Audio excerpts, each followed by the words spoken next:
할렐루야. 인사하겠습니다. 잘 오셨습니다. 인사하세요. 잘 오셨습니다. 반갑습니다. 예. 자, 오늘 이제 교회 들어오다 보니까 파킹랏이 거의 앞쪽이 다 돼갖고 아주 시원하죠.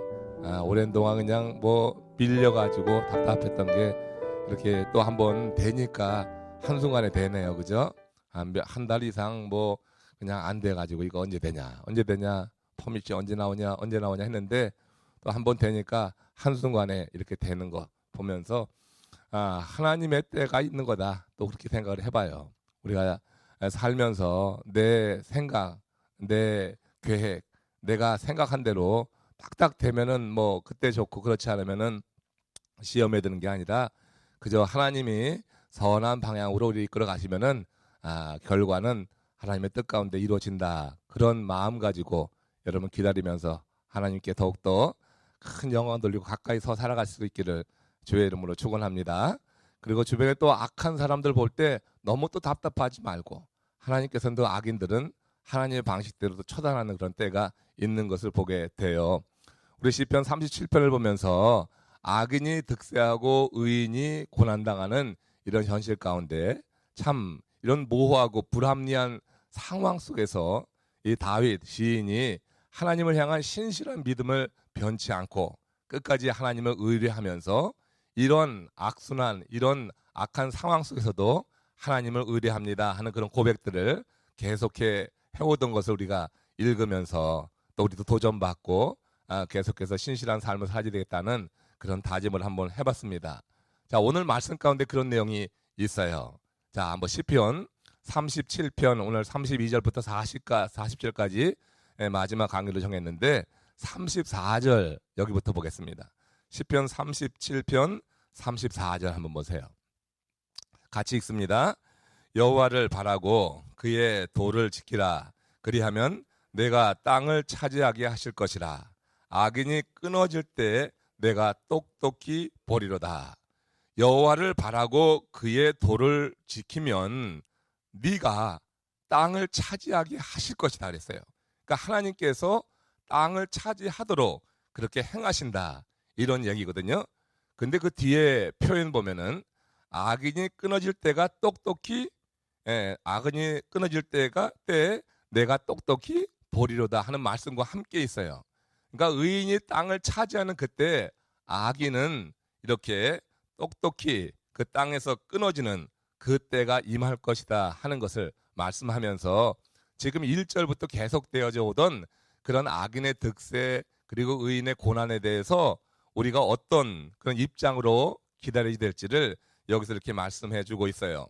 여호와를 바라고 그 도를 지키며 기다리고 있으면은 이제 종국에는 하나님께서 우리로 땅을 차지하게 하실 것이고 악인은 땅에서 끊어지게 하신다. 이 사실을 믿음으로 고백하시길 바랍니다. 여러분 우리 주변에 악인을 내가 어떻게 하라고 할 필요가 없어요. 미워할 필요도 없고 그저 믿는 우리들은 하나님께 맡기면 되는 줄로 믿습니다. 그러니까 여호와를 바라라 하는 것이 맡기라 그런 얘기거든요. 여호와를 바라고 그리고 우린 다만 그 도를 지키면 되는 거야.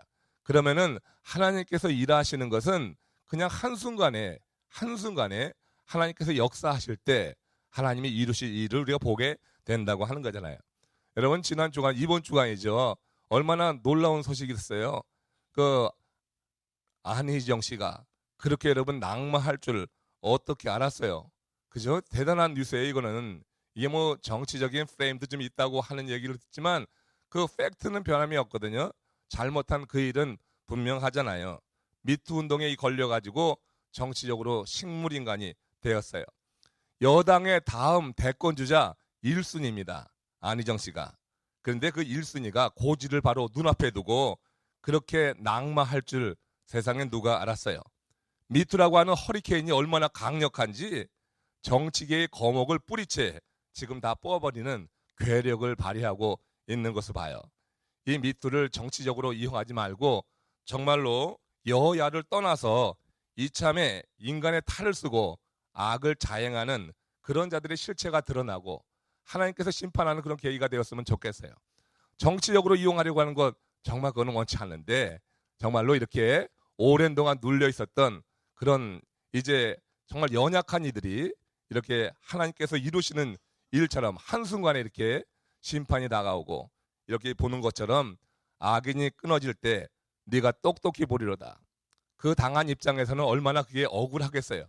얼마나 힘든 시간을 보냈겠어요. 그렇잖아요.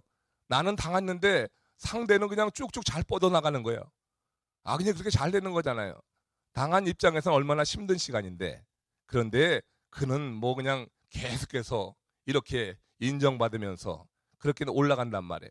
그건 여러분 불합리한 일이죠. 이렇게 한순간에 악인이 끊어질 때 네가 똑똑히 보리려고 하는 이 말씀처럼 여러분들도 하나님 안에서 여호와를 바라고 그의 도를 지키고 있으면 될 줄로 믿습니다.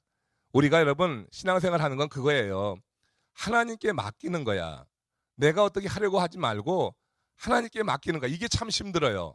맡긴다고 하는 게 말이 쉽지, 정말 하나님을 신뢰하고 철저히 신뢰하지 않으면 하나님께 맡긴다고 하는 것은 참 도무지 이게 될 일이 아니고 내 감정이 앞서게 마련인데, 지금 여기 34절에서 시인이 결론 부분에 들어오면서 다시 한번 이 부분을 강조하는 것, 이것은 의로운 자의 승리 그리고 악인에 대한 하나님의 심판에 대해서 다시 한번 강조하는 것이고, 여기서 땅을 차지한다고 하는 이 말, 땅을 차지한다고 하는 것이 시편 37편에만 5번 나와요. 그러니까 땅을 차지한다고 하는 게 특별한 의미가 있는 거죠. 그렇죠? 그러니까 반복해 나오는 것은 특별한 의미가 있는 거라고. 근데 이 37편에 땅을 차지한다고 하는 게 5번 나와. 무려 5번이나. 이 말에는 현세적인 의미도 있고 종말론적인 의미가 함께 있어요. 현세적 의미라고 하는 것은 땅을 차지하는 것처럼 뭐 부귀영화 이렇게 말할 수 있겠죠. 그렇지만 종말론적인 의미는 영원한 삶, 영생을 누리게 될 것이라고 하는 그런 의미가 내포된 거거든요.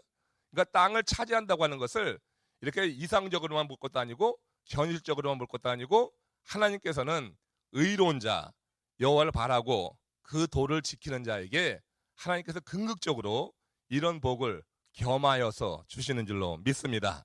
그 신자는요, 우리가 살면서 정말 여러 가지 인생 시험도 있고 우여곡절 겪게 되는데, 우리 믿는 사람이라고 하면은 아무리 그 길이 어렵더라도 종국에 가서는 승리를 거두게 될 것이다. 이것을 땅을 차지한다고 하는 이 말로 표현한 거예요. 믿는 자는 아무튼 하나님께서 허락하신 그 땅을 차지할 줄로 믿습니다. 여러분 차지하시기를 원하시면 아멘. 예, 하나님께서 여러분들에게 허락하신 땅들이 있다고요. 하나님께서 우리에게 주시는 땅이 있어요. 이 땅에서, 그리고 영원한 삶에서 하나님께서 우리에게 예비하신 그 땅을 우리가 차지하게 될 것이다. 오늘 이 시편 37편을 마무리하면서 37편에서 땅을 차지한다고 하는 그 5구절이 있는데, 오늘 이제 34절 또 오늘 지금 우리 시대적 상황과 한번 같이 맞물려 보면서, 자, 이 땅을 차지한다고 하는 것이 누가 땅을 차지하느냐? 여러분 가만히 얼굴 표정 보니까 별로 땅을 차지하고 싶은 마음이 없는 분들이 몇 분 계신 것 같은데, 땅을 차지할 수 있기를 바랍니다. 오늘 이 저녁에 나와서 땅을 차지하는 어떤 사람들이 땅을 차지하냐, 여기 본문에 나와 있어요. 37편에 한 절 한 절 같이 시간 안에 보면서 같이 좀 더 깊게 나누도록 하겠습니다. 자, 37편 9절 말씀에 보면은 여기 첫 번째 땅을 차지한다고 하는 표현이 나오고 있어요. 같이 읽어봅시다. 시작. 여호와를 기대하는 자는 땅을 차지하리로다. 자, 그러니까 땅을 차지하는 그런 비결이 나온 거예요. 여호와를 기대하라. 여호와를 기대하라. 이것은 문자적으로 보면은 여호와를 기다린다, 그런 뜻이 있어요. 그러니까 기대한다고 하는 것은 기다리는 거예요. 그러니까 기다리는 사람은 기대하기 때문에 기다리는 거예요. 기대하지 않으면 기다릴까요? 기다리지 않는 거예요. 뭘 기대해요? 하나님의 역사를 기대하는 거예요. 이런 불합리한 그런 현실 속에서 하나님께서 역사하셔서 하나님을 바라고 그 도를 지키는 자를 하나님께서 지키시고 그리고 땅을 차지하게 할 것이라고 하는 것을 뭐예요? 그것을 기다리는 거예요. 그거에 대한 기대감이 있어야 되죠. 우리의 삶이 지금 힘들 때, 조금 어려울 때 하나님께서 역사하셔서 이 어려운 현실을 하나님이 극복하게 하시고 악인 그리고 불의에 대해서 하나님이 심판하실 때는 그야말로 한순간에 훅 가게 하실 수 있다고 하는 것을 여러분 기대하는 거예요. 하나님의 역사 속에서 하나님께서 저를 그렇게 지켜주신다고 하는 이런 영적인 배짱이 있을 때 인생살이가 훨씬 수월해진다고 볼 수가 있어요. 기대한다고 하는 그 히브리어는 카바라고 하는데 참을성 있게 기다린다, 그런 의미가 있어요. 참을성 있게. 그러니까 기대하는 사람은 일단 인내심이 있어야 돼요. 기대하는 사람은 기다려야지 되기 때문에 기대하는 대로 바로 이루어지는 게 아니라 기다려서 이루어지는 거예요. 그러니까 인내함으로 기다린단 말이에요. 실제로 신실한 성도는 특징이 뭐냐면은 하나님의 뜻을 참고 기다리는 사람이야. 신실한 사람은 그런 거예요.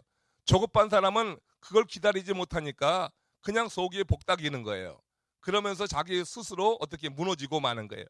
그러나 정말로 신실한 성도는 하나님의 뜻을 참고 기다리는 거예요. 왜 기다려요? 하나님의 역사를 기대하기 때문에. 그렇잖아요? 하나님의 말씀을 기대하는 사람은 하나님의 은혜가 임할 때까지 기다리는 줄로 믿습니다. 우리가 하나님 말씀 들을 때도 그래요. 기대하는 바가 있을 때 기다리는 거예요.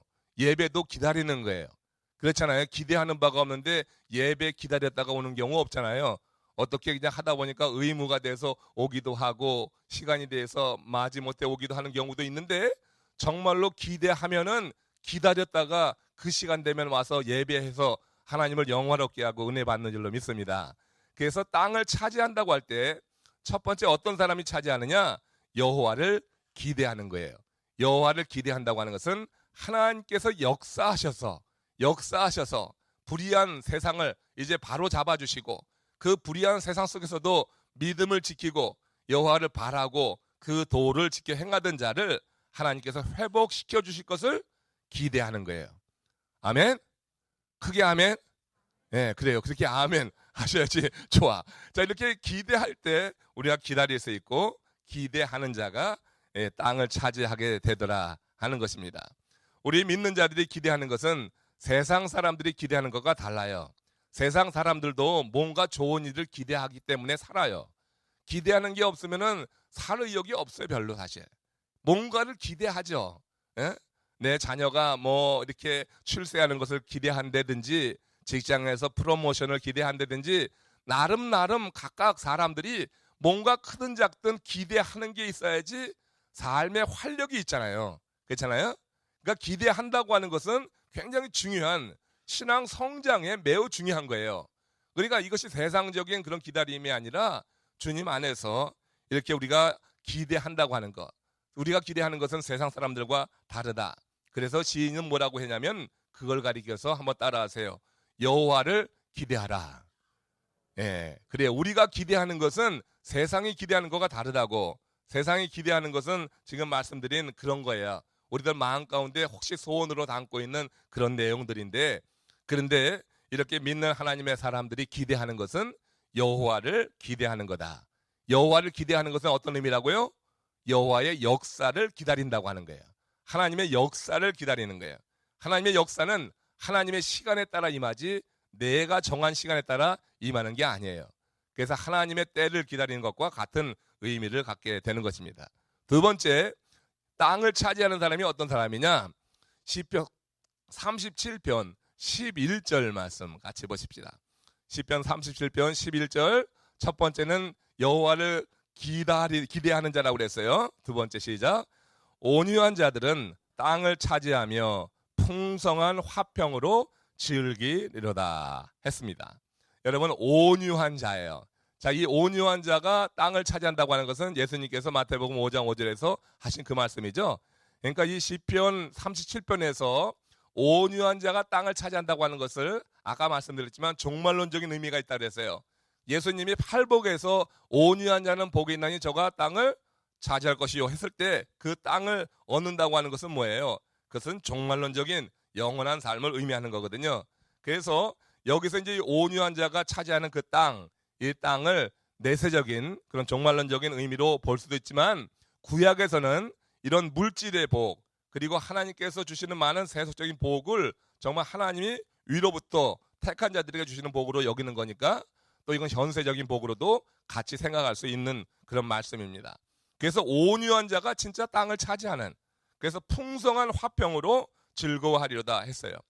흔히 사람이 겉으로 온순하고 조용하면 그 사람 가리켜서 온유하다 이렇게 말하기도 하죠. 즉 말을 부드럽게 하면 참 온유한 사람이다. 그러니까 저는 온유한 사람이라고 말을 별로 들어보지를 못하지. 예? 여러분들은 어때요? 온유한 사람은 말을 좀 온순하게 하고 그리고 이렇게 부드러워요. 조용해요. 그러나 그가 온순해 보인다고 해서 그게 여러분 정말 온유한 거냐? 그러지 않을 수 있다고 하는 것을 이번 여러분 사건들을 통해서 볼 수가 있어요. 온순해 보이는 것은 자기 힘으로 어떻게 해볼 수 없으니까 힘의 제약을 느껴가지고 그냥 눌려 있을 때, 어느 경우에는 갑이 을을 누를 때처럼 을이 온순해 보인다고 할 때는 갑에게 대항할 수 있는 힘이 없는 거예요. 그러니까 어떻게 해요? 그냥 자기 힘으로 안 되니까 그렇게 온순하고 조용하고 부드럽게 그렇게 있을 수 있다고 하는 것입니다. 그러나 사실 그렇게 온유하게 보인다고 하는 그 사람들 마음속에는 분노와 미움으로 가득 차 있을 수 있어요. 겉으로 볼 때는 온순해 보이고 온유해 보이지만 실제는 이런 관계 속에서 어떤 권력과 힘에 눌려가지고 그냥 어떻게 온유해 보이는 것이지 실제로는 온유한 게 아니다. 그 마음 가운데 분노가 차곡차곡 쌓이는 그런 경우가 있다라고 하는 거예요. 이번 여러분 미투 희생자들을 보면은 그게 폭발한 거 아니겠어요? 권세 있는 자에게 눌려 있다가 힘 때문에 권력 때문에 어쩔 수 없으니까 그렇게 누를 때 그냥 말도 못하고 조용하고 그렇게 눌려 있었는데 이 미투라고 하는 것이 힘이 되고 동력이 돼가지고 이제 뭐예요? 쌓여있던 분노가 터지면서 10년 전, 15년 전 있었던 일들도 이렇게 어떻게 해요 지금 다 이제 고발하면서 폭발하고 있는 그런 모습을 보게 돼요. 마음으로 화를 내는 것, 아무리 온순해 보여도 마음으로 화를 내고 있는 사람을 온유한 사람이라고 하지 않는다는 얘기예요. 내 마음으로 화를 내고 있으면 그 사람은 겉으로 온순해 보여도 온유한 사람은 아니라고 하는 거예요. 온유는 하나님의 성품이에요. 예수님의 성품이에요. 예수님은 내가 온유하고 겸손하다고 그렇게 말씀했거든요. 그래서 예수님의 성품이고 하나님의 성품인 온유는 하나님의 자녀들이 닮아가야 될 그런 성품이다. 우리는 그렇게 말하는 것입니다. 그렇다면 온유한 자는 어떤 사람이 온유한가? 다시 말하지만 겉으로 볼 때 좋게 말하면 온화해 보이고 나쁘게 말하면 우유부단해 보이지만 그러나 그 안을 들여다보면요. 세상에 그 무엇에도 타협하지 않는 영적인 강직함이 있는 사람이 온유한 사람이에요. 이 온유한 사람. 그 영적인 강직함이라고 하는 것은 소망에 다시 하나님께 둔 사람이다. 그런 이제 의미가 되겠어요. 그러니까 소망을 하나님께 두니까 영적인 강직함이 있어. 그러니까 겉으로 볼 때는 그냥 온화해 보여요. 에? 너무나 온화하고 어떨 때 보면은 우유부단해 보이기까지 해. 근데 그 사람은 영적인 면에서는 흔들지 않아. 이런 사람이 온유한 사람이에요. 하나님의 말씀을 싹 붙잡고 거기에 소망을 두고 흔들리지 않는 그 사람이 온유한 사람이에요. 온유한 자가 땅을 차지하는 것입니다. 세상의 어떤 무엇과 비교해 보면서 자꾸 마음이 요동하고 바뀌는 사람, 이거 온유한 사람이 아니라고요. 버나드 쇼라고 하는 극작가가 그런 말을 했어요. 은행가들은 모이면 예술 이야기하고 예술가들은 모이면 돈 이야기한다. 무슨 얘기인지 아세요? 여러분, 은행가들 모여서 예술 이야기하고 예술가들은 모이면 돈 이야기해. 자기가 현재 있는 것에 대해 만족하지 못하는 거예요. 자족하지 못하는 거예요. 자기에게 없는 것을 갈급해하는 로망이 사람들에게는 있어. 근데 모든 사람들이 다 그런 경향이 있더라고 하는 거예요. 자기가 가진 것에 대해서 자족하지 못하는 거예요. 바울도 사실은 그렇다가 예수 그리스도 만나서 고상한 지식을 배운 이후에 그 다음에는 자족의 비결을 배웠어요. 그래서 남의 것을 부러워하지 않고 그런 것을 다 배설물로 여기고 예수 그리스도 아는 그런 지식의 고상함을 따라가지고 그가 절대적인 가치를 갖게 될 때 예수 그리스도에게만 소망을 두니까 흔들리지 않는 사람이 되는 거예요. 내게 없는 것을 보고 부러워하고 그것을 시기하고 하는 것이 아니라 내가 갖고 있는 것에 대해서 자부심을 갖는 거예요. 여러분, 우리가 소망을 하나님께 둔다고 하는 것은 굉장한 힘이 되는 것입니다.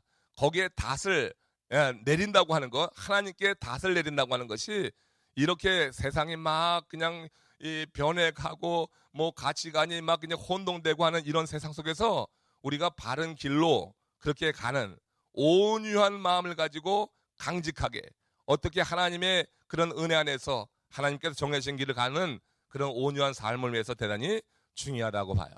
소망의 닷을 지금 나는 어디에 내리고 있는가, 이걸 보세요. 내 소망의 닷은 지금 어디에 내리고 있는가. 온유한 자는 그 소망의 닷을 하나님께 내려서 땅을 차지하게 하는 복을 하나님이 주신다고 하는 거예요. 그러니까 두 번째 온유한 자라. 첫 번째는 뭐였어요? 예, 기대하는 자, 여호와를 기대하는 자. 두 번째는 온유한 자, 이렇게 말씀하고 있고, 세 번째는 37장 22절에 이렇게 기록이 됩니다. 시작. 주의 복을 받은 자들은 땅을 차지한다. 지금 계속 반복되는 게 땅을 차지한다고 하는 거예요. 이것만 고른 거예요. 그래서 또 시편 37편 29절, 이 두 구절 같이 보세요. 시작. 의인이 땅을 차지하며 거기서 영원히 살리로다. 그러니까 세 번째, 네 번째 땅을 차지하는 사람은, 세 번째는 누구예요? 주의 복을 받은 사람. 네 번째는 의인이 그랬어요. 자, 주의 복을 받았다고 하는 것, 누가 주의 복을 받은 걸까? 누가? 어떤 사람이 주의 복을 받은 거예요? 이건 저는 요 구절 보면서 그런 생각했어요. 주의 복을 받았다고 하는 것, 가장 큰 복을 받았다고 하는 것은 하나님으로부터 의롭게 여겨졌다. 그래서 이제 네 번째 나오는 의인이 바로 주의 복을 받은 그런 사람이다. 이렇게 말씀드리고 싶어요. 주의 복을 받은 사람이 땅을 차지합니다. 주의 복을 받은 사람은 의인이요.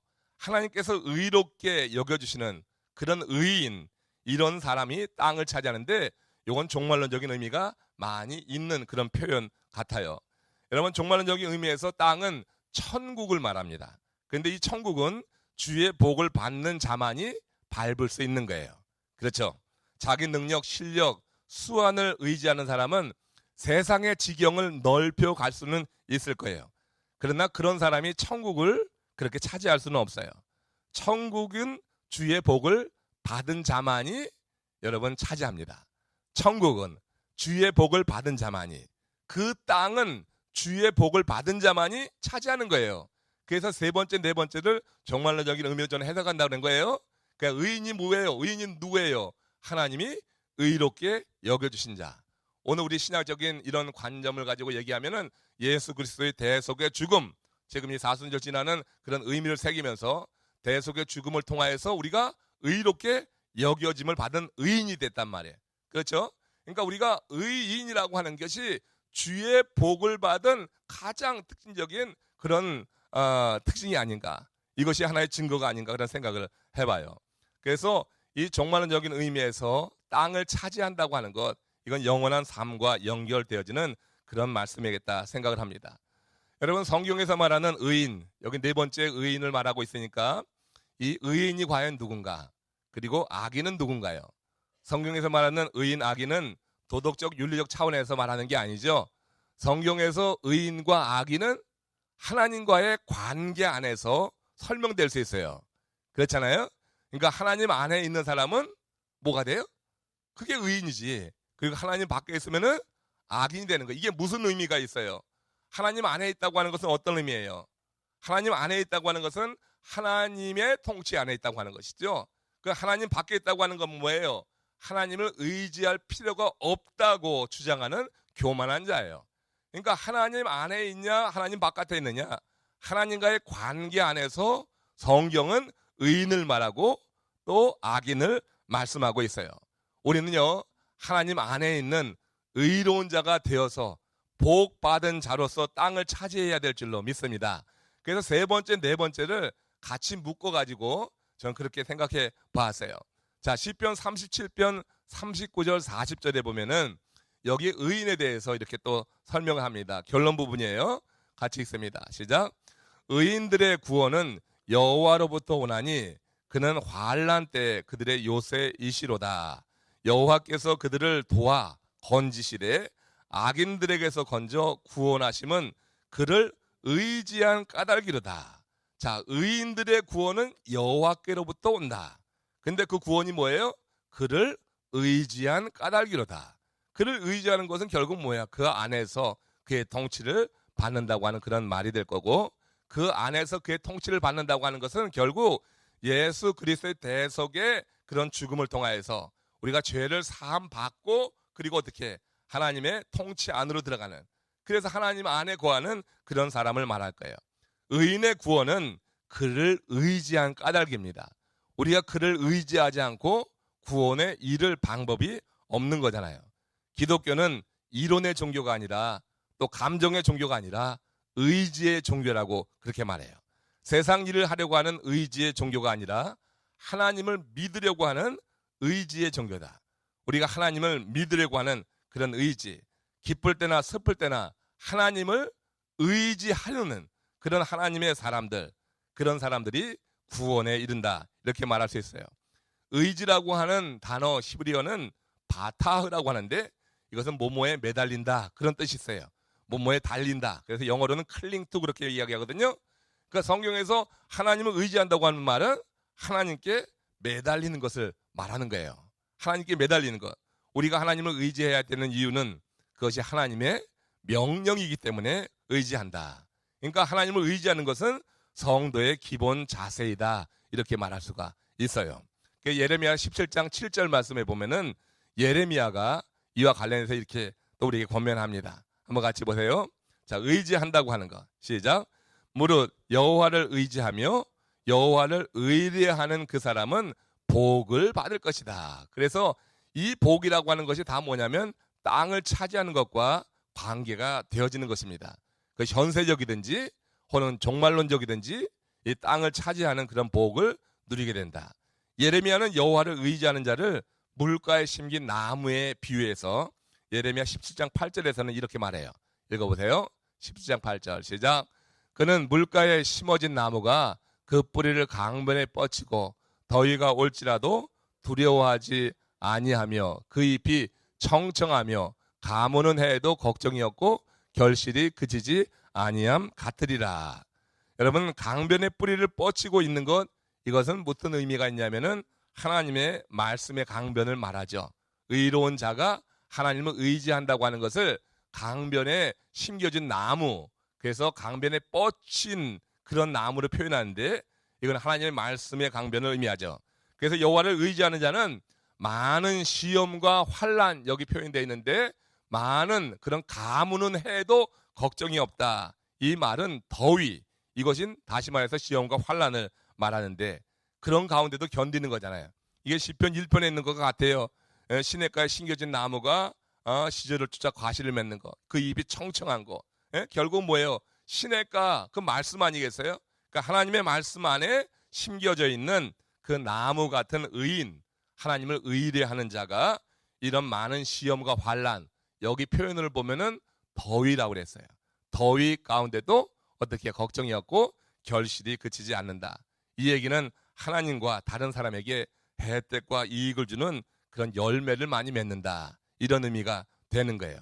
그래서 세 번째, 네 번째, 복 있는 자를, 땅을 차지하는 자를 말할 때 주의 복을 받은 자, 그리고 의인이라고 하는 이 두 개념을 이렇게 함께 묶어서 생각해 볼 수가 있고, 이제 끝으로 다시 처음으로 가서 시편 37편 34절 말씀 여기 보면은 여호와를 바라고 그 도를 지키라, 그리하면 너를 들어 땅을 차지하게 하리라 하실 것이요. 이 말씀에서 이게 다섯 번째, 지금 땅을 차지한다고 하는 말씀과 지금 견주어서 나온 그런 말이에요.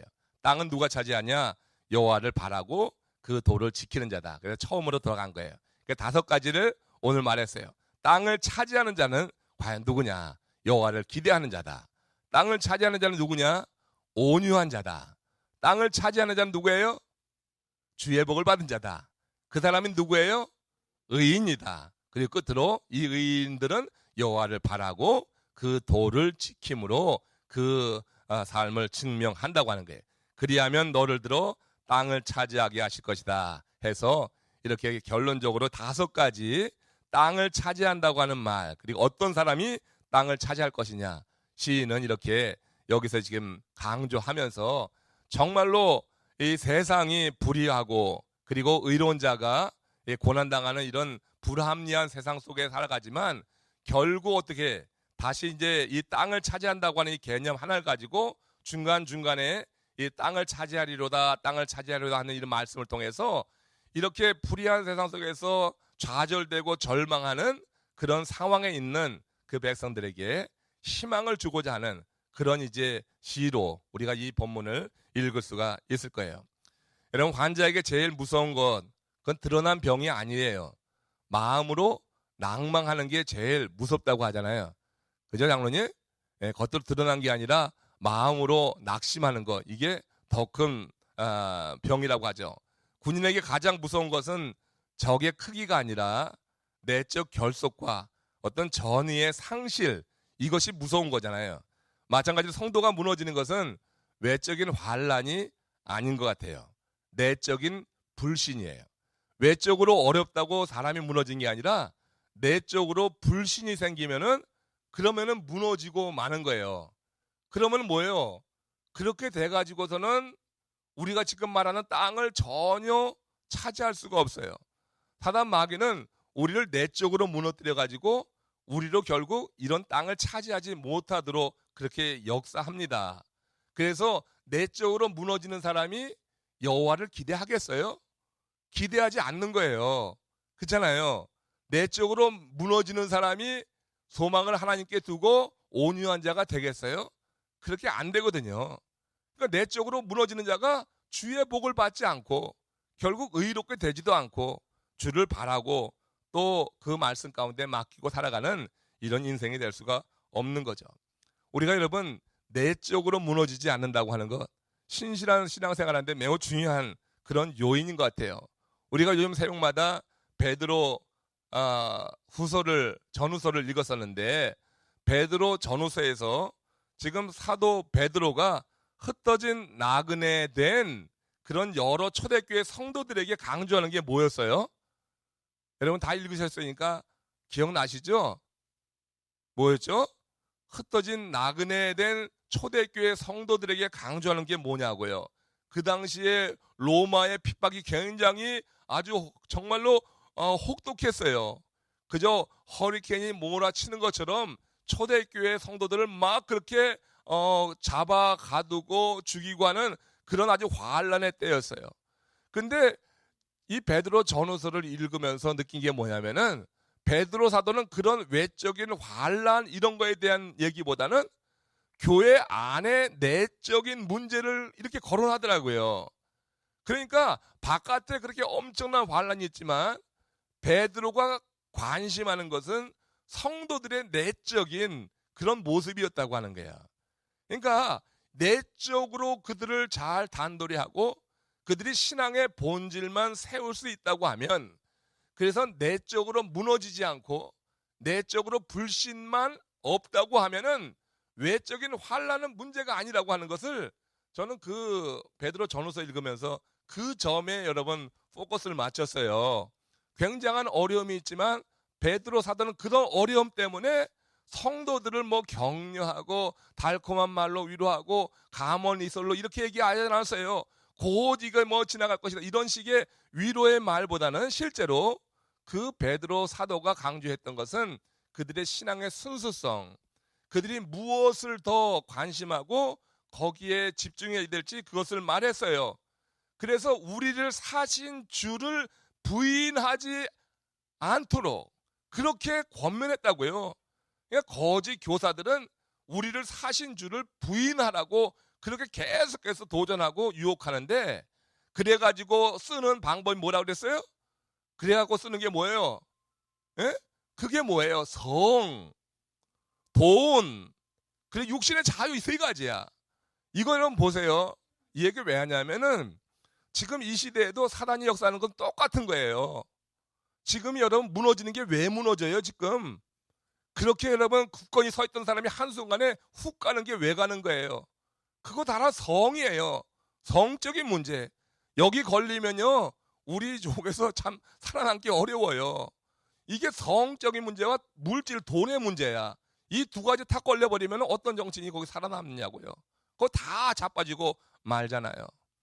여러분, 사단은 우리 안에 그냥 이렇게 그런 도전을 줘가면서 우리로 하여금 여호와 하나님을 바라고 의지하지 못하게 하고 그런 것에 걸려가지고 자기가 마음대로 이렇게 휘둘리는 그런 이제 악한 일을 이루고 있는 것을 보게 돼요. 그러면서 궁극적으로 이루고자 하는 목적이 뭐냐면은 우리를 사신 주를 부인하게 하는 거 자꾸. 우리를 사신 주는 대가를 치르신 거예요. 사순절의 이 과정 속에서 보면 예수님은 큰 대가를 치르고 우리를 사신 거잖아. 아멘? 네, 그래 전화하면서도 아멘 하셔요 그냥. 그러니까 우리 사신 주는 대가를 치른 거라고. 그죠? 대가를 치렀는데 대가를 치러서 사신 주를 부인하게 하는 거니까 엄청난 일을 하는 거예요. 그래서 여러분 정말 내 안이 무너지는 것이 문제다. 내적인 결속이 문제예요. 전쟁에서 적군의 크기 크게 문제되지 않아요. 내적으로 뭉치면은 적군의 크기는 크게 문제되지 않고 대항해서 이길 수가 있어요. 옛날에 여러분 이스라엘이 그 아랍 연맹하고 같이 싸울 때 그 비교되지도 않는 수를 가지고 다 이겼잖아요. 6.1 전쟁에서. 우리가 여러분 안쪽으로 내 자신을 잘 이렇게 가다듬고 정비한다고 하는 건 대단히 중요한 것이라고 생각해요.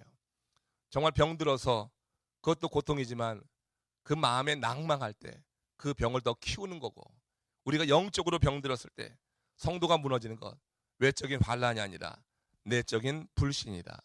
저는 이 37편에서 땅을 차지한다고 하는 이 다윗의 계속적인 반복적인 그 강조하는 말씀을 통해서 땅을 차지하는 자는 결국 내적으로 하나님과 긴밀하게 연결된 것이고, 내적으로 하나님께 맡기고 하나님을 바라고 주의 도를 지키는 이런 삶을 통하여서 그런 세속적인 이런 불합리한 상황 속에서도 믿음을 지키면서 하나님의 뜻이 그를 통하여서 이루어질 수 있다고 하는 것을 자기의 경험을 통하여서 시로 쓴 것이고, 후대에 읽는 이들을 통하여서 하나님께서 이게 성경 모두 특별한 영감을 가지고 쓰게 하신 거니까 후대 모든 믿는 자들에게도 이런 도전을 주면서 믿음으로 살라고 이렇게 이 말씀을 주신 줄로 그렇게 해석하고 믿습니다.